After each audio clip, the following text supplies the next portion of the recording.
Eto na mga kababayan ko, Ramil Madriaga inilaglag na ang kabulastugan ni Sara Duterte at ng kanyang mga kaalyado.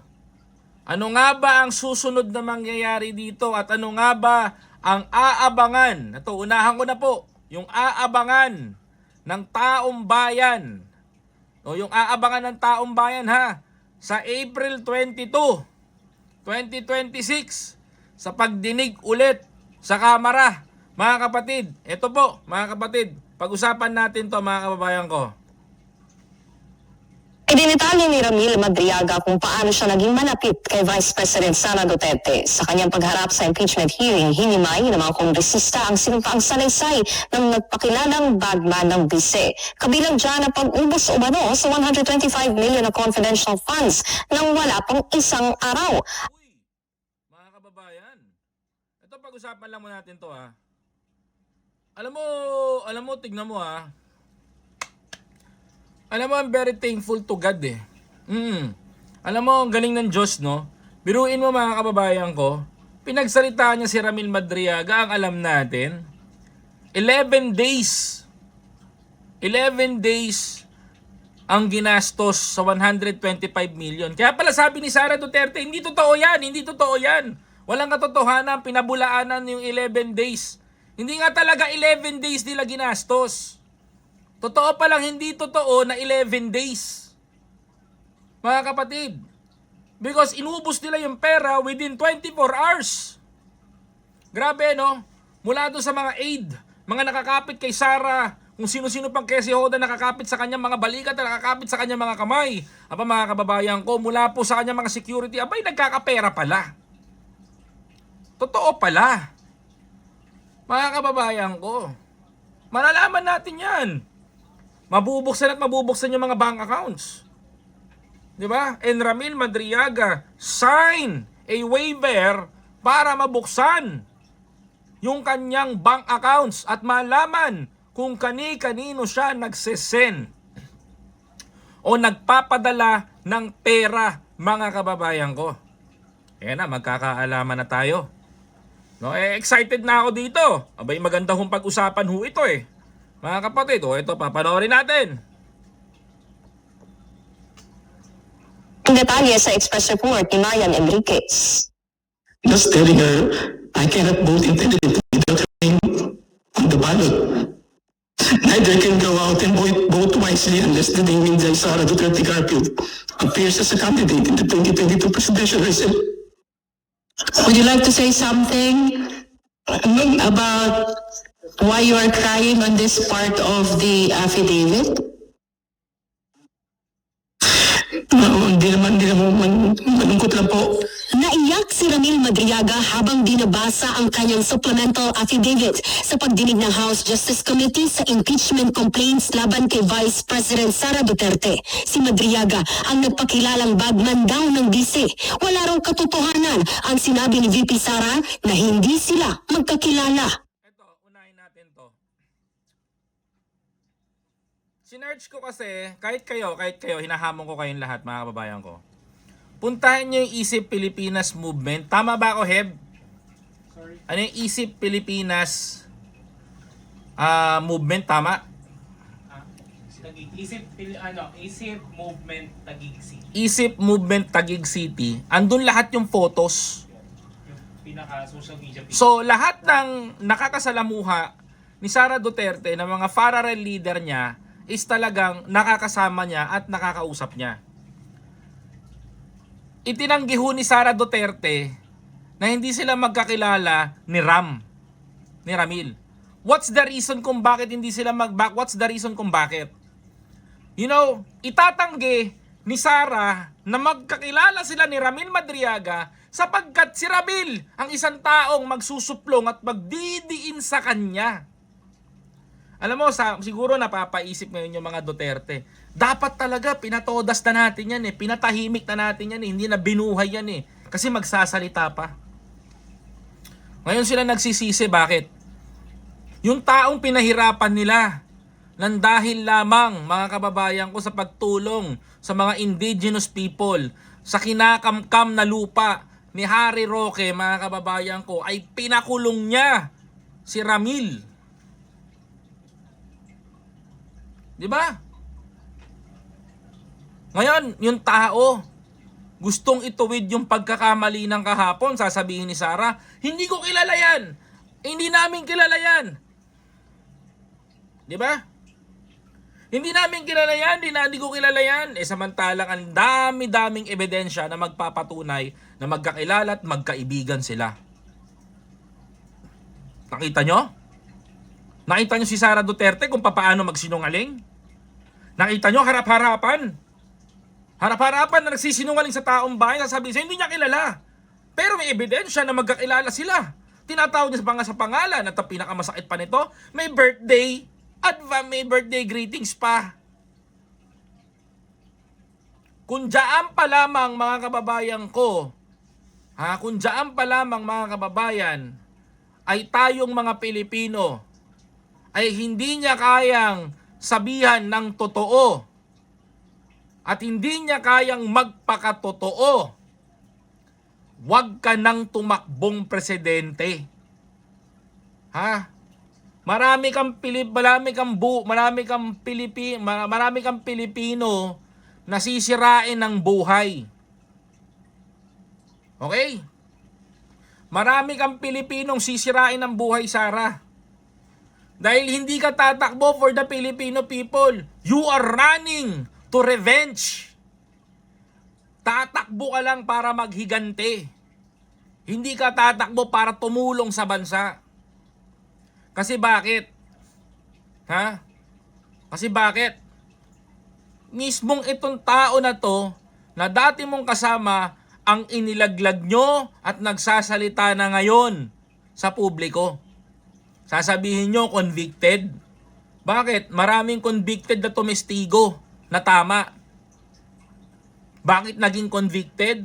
Finailan nyo ng kaso para maging convicted yung tao. Sa mga tuwid, sinira nyo ang buhay ni Ramil Madriaga. Kayong mga Duterte. Sinira nyo ang buhay nitong tao na to. Na gusto lamang kumita ng pera. At maipakain sa kanyang pamilya. Diba? Ngayon, pag nagsasabi ng totoo, kanya-kanyang palusot yung mga lintik na kung sino-sinong magagaling na senador. Ngayon yung depensahan si Sara Duterte. Diba? Ngayon kayo dumepensa, ngayon kayo bumakbak. Diba? Grabe yung ginagawa nyo sa Pilipinas. Alam mo, sa totoo lang, tama si Pinoy. Babagsak ang Pilipinas kay Duterte. Diba? And that is what happened. Binigyan nyo ng, meron pa, binibigyan nyo ng 25 million si Ramil para bumili ng Harley Davidson, Ducati, na gagamitin ni Sara Duterte sa kanyang mga travel. Galing, no?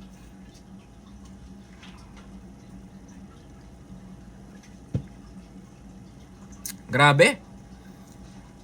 Panoorin natin to. Kami pong makakapagpapatunay na mga opisyal sa gobyerno at mga kasama namin sa isip na mayroon kaming mga naging pagpupulong. Bukod pa po dito, mga meeting po sa, lalo na nung eleksyon, na halos kasama ko siya 24 hours. Kilala po niya ako at kilala ko rin po siya. Una raw nakilala ni Madriaga si dating Pangulong Rodrigo Duterte sa pamamagitan ni dating National Security Advisor at Congressman Roy Lugones. Ayon kay Madriaga, 2018 nang Example na lang to eh. Diba? Example na lang to. Kilala sa kanya ng dating Pangulo si VP Sara. During this meeting, PRD introduced me to Sara and told me, Rami, ikaw na bahala kay Inday.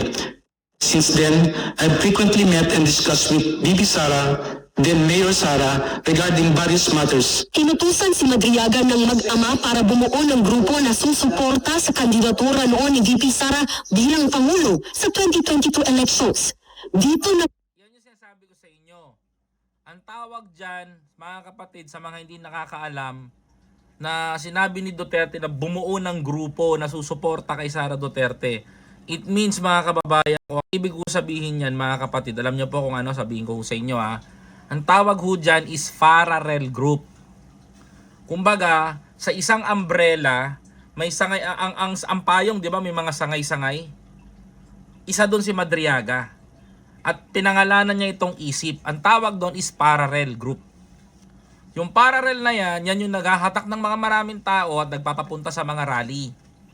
Ngayon, si BBM din, meron din pong ganyan. Andyan po ang Bagong Pilipinas, andyan po ang Blessed Movement, One Movement, 'di ba? IBM, 'di ba? Yan yung mga malalaki na Farrell Group na meron po ang ating gobyerno. Ngayon din, meron din yan si Sara Duterte. At lahat po ng Farrell Group president po na yun ay nakakausap din ho ng ating presidente. Ganon din ho si Sara Duterte. Nakakausap niya rin ho itong mga Farrell Group niya na ito. Kagaya ng isip. Kung hindi po ako magkakamali, kang grupo po namin nun sa Goldfish, napunta po sa isda. Yung ibig pong sabihin ng isda, Inday Sara Duterte ako. Yun ho ang ibig sabihin nun. Pero merong yung isip naman po, Inday Sara is my president. Yung po rin ang ibig sabihin nun. Tuloy. Ang isip o Inday Sara is my president. Bilang patunay, pinakita pa ni Madriaga sa kamera ang mga litrato ng grupo sa pag-iikot sa bansa. Sa isa sa mga online meeting, kita pa raw ang regalong painting ni Madriaga sa background ni VP Sara. Correction. Regarding dito, sa painting, I think Madriaga have mistaken eh. Kasi iba yung hawak ni Madriaga, iba yung nasa painting nun. Yung painting mga kababayan ko, isang tao lang din ang gumawa. Yun ang pinakamagandang sagot doon. Ang pinakamagandang sagot doon mga kababayan ko, iisa yung painting pero iisa lang ang gumawa. Mga kababayan ko. Okay? Magkaiba daw yung painting, sabi nila. Ako naman, yung hawak ni Ramil maikli ang buhok, kay Sara mahaba. Pero ang sa akin dito mga kababayan ko is isa lang. Isang tao lang ang gumawa. Tuloy. Video rin kung saan may hawak na bandila si VP Sara at tinawag na Sir Ram si Madriaga. May pa-video greeting din daw si VP Sara noong birthday ni Madriaga. Yan ba mga kababayan ko, hindi mo mabibideo greet ang isang president, ang isang vice president, kung hindi mo kilala yung tao?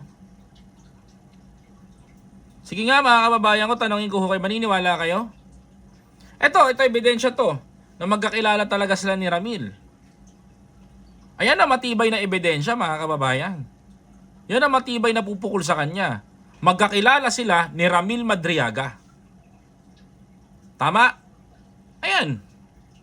Binati mo pa. Happy birthday, Sir Ramil Madriaga. Tuloy. Happy birthday, Sir Ram. I wish you good health and happiness. Si Madriaga rin daw ang tumulong bumuo ng Vice Presidential Security and Protection Group o VPSPG. Dito niya inirekomenda si Colonel Dennis Nolasco at Colonel Raymond Dante Lachica. Nakatrabaho ni Madriaga ang dalawa sa umano'y paghahatid ng malalaking pera para sa iba't ibang mga tao base sa utos ni VP Sara. Binunyag din niya mas maiksi pa sa 11 araw nang maubos ang 125 million pesos na confidential funds ng BICE noong 2022. Imagine niyo mga kababayan ko, no? Alam mo kaya alam mo sa totoo lang napansin ko Napansin ko lang mga kapatid Kaya pala wala masyadong dumidikit kay President Bongbong Marcos. Kasi bakit? Hirap sila makakuha ng ganito. Pansin nyo? Hirap sila makakuha ng ganito. Totoo! Totoo to! Ilocano Kuripot. Hirap sila makakuha ng ito. Pero pagdating sa mga Duterte, bakit sila nilalapitan at sinusuportahan ngayon ng mga businessman? Yung mga pumusta sa kanila noong 2016. You know what's the reason kung bakit? Yan pala dahilan. Kasi alam mo bakit, mga kababayan ko? Bigay pala ng bigay ng pera ang mga Duterte. Kumbaga pakawala ng pera. Ganun ang ginagawa nila mga kababayan. So sa tingin nyo mga kababayan ko, ito na yun. Magtataka ba kayo? Ganun sila ng ganun ng pera. Yan pala totoo. Diba? Medyo nagulat din ako. Kasi I did not expect na ganyan ang ginagawa nila. Bitaw pala sila ng bitaw ng pera sa tao. Kaya pala ang tao, sunod ng sunod sa kanila. Diba? Kasi pag nakaw nga naman ng pera, mabilis gastusin, pera naman ng taong bayan yan, ibigay nyo ng ganito.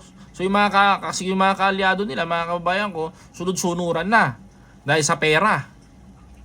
Kaya pala yung mga vlogger nila, mga kababayan ko, nakabili na ng kondo, bumili na ng ganitong sakyan, andito na, yung dating pulubi na nakatira sa barong-barong, abay, nasa maayos sa bahay na.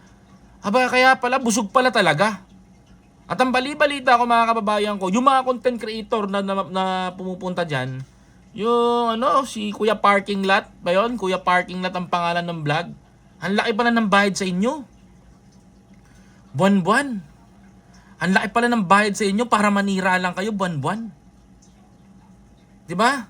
Imagine ninyo, ganyan pala mambusog ang mga Duterte. Kasi bakit, mga kababayan ko? Mamahalin sila ng mga taong nakapaligid sa kanila kapag binubusog nga naman talaga nila. Totoo yun. Binubusog nila sa pera. Grabe. Kaya pala todo kayod yung mga content creator. Kaya pala todo gaspang. Todo punas ng todo himas. Todo himas sa pangalan ng mga Duterte kasi nga naman pala bayad ang mga puri. Lalo na yung Kuya Parking Lot ba yun? Kuya Parking Lot. Yung puro paninira, wala naman nagawa daw si BBM. Bulag ata yun eh. Yun, literal na bulag na Pilipino. Minsan hamunin ko yun. Si Kuya Parking Lot, i-debunk kita kung ano nagawa ni Presidente. Kahit mag one-on-one tayo magdebate. Baka yung vice-presidente mo ang walang nagagawa, Kuya Park. Ha? Puro kay sweldo. Okay? Tanungin mo yung mga Duterte vlogger, ano nagawa ni Sara Duterte? May nagawa ba? May big infrastructure ba na naipatayo yan lintik na yan? Wala, di ba? Puro out of town.